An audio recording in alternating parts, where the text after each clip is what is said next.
प्रश्नोत्तर सत्संग माध्यम से आज मैं यह एक वीडियो डाला था जो कि आकृति सिन्हा बिहार से प्रश्न पूछी थी।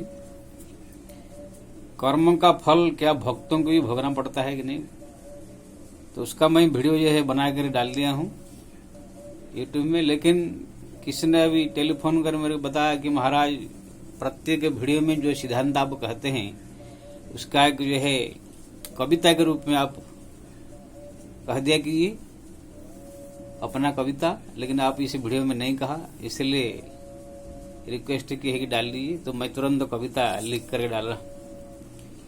प्रश्न था उनका ये क्या भक्त लोग भी कर्म फल भोगते हैं, क्योंकि ना सब कहते हैं कि जो भी कर्म करना पड़ता है अवश्य भोगना पड़ता है। हाँ, शास्त्र कहता है अवश्य में भुक्तव्यम कृतम कर्मम शुभाशुभम, जो भी कर्म करते हैं इंसान उसका फल भोगना पड़ता है। लेकिन वही व्यक्ति भोगना पड़ता है जो यहाँ पर जीवन रहते हुए प्रायश्चित नहीं किया हो। अगर कोई बुरा कर्म हो गया, गोहत्या हो गया, ब्रह्महत्या हो गया, किसी प्रकार के पाप कर्म हो गया, उसका यहाँ भी प्रायश्चित करके मिटाने का विधान है। जैसे मैं बताया था, गोहत्या अगर किसके हो गया तो यहाँ पर विधान है 6 महीना घर से निकल करके भीख मांगे, अपने गोहत्यारे के रूप में सबके सामने कहे तो उसका यहाँ पाप नष्ट हो जाएगा।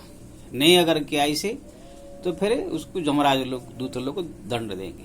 लेकिन दूसरा प्रायश्चित भी है, अगर तीर्थ धाम सब करे तो भी उनका पाप नष्ट हो जाएगा। ऐसे बहुत सारे प्रायश्चित है, व्रत है, उपवास है, सब प्रायश्चित है। लेकिन सबसे बड़ा जो है सरल और सहज जो प्रायश्चित है हरिनाम है। जो हरिनाम जप लेता है उनको कोई प्रायश्चित करना नहीं पड़ता है। मैं बताया था पहले वीडियो में, जैसे अजामिल भी दुराचारी था लेकिन हरिनाम जप के ही वो मुक्त हो गया। पुतना जो है प्रतिदिन बच्चों को मारती थी तो भी वो कोई फल भोगने नहीं आई।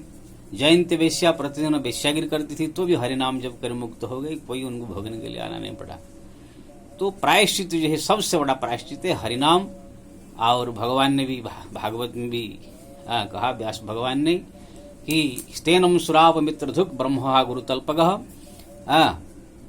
स्त्रीराज पितृगहंता जेव पात किन परे स्वर्ण चोरी मित्र हत्या राजहत्या पितामाता की हत्या ब्रह्म हत्या जितने भी पाप है समस्त पापम सर्व पाप प्रणामसनम हरि श्री कृष्णम संकीर्तनम, समस्त पाप को जो है समाप्त कर देता है भगवान कृष्ण की जो है संकीर्तन, राम की संकीर्तन।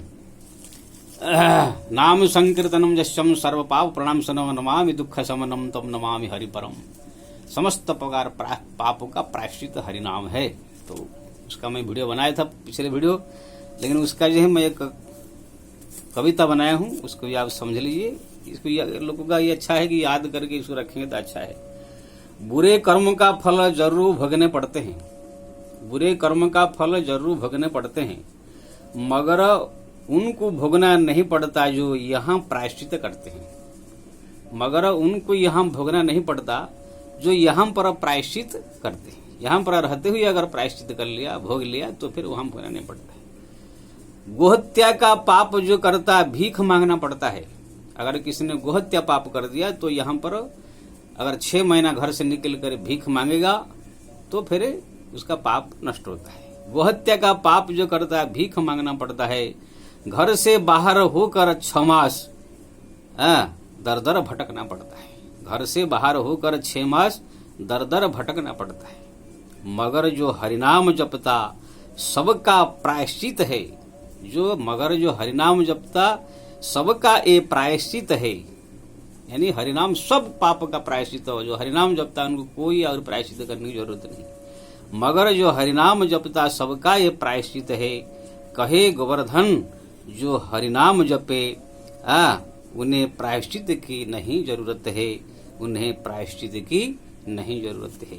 जो हरिनाम को जप करता है बस हरिनाम ही समस्त पाप का प्रायश्चित है, उनको और कोई प्रायश्चित की जरूरत नहीं है। हाँ, अगर करे तो अच्छा है भाई, तीर्थ करे, धाम करे, नाम जपे, व्रत करे, उपवास करे, अच्छा है। लेकिन हरिनाम ही समस्त पाप का प्रायश्चित है। इसका मतलब नहीं कि हरिनाम जपे तो और कुछ न करे, व्रत कर न करे, उपवास न करे, कि कोई और ये है धाम तीर्थ न करे, सब करे, लेकिन हरिनाम जो है प्रधान रख करके अगर जप करता है तो समस्त पापों का ये प्रायश्चित है। इससे बढ़कर कुछ नहीं है।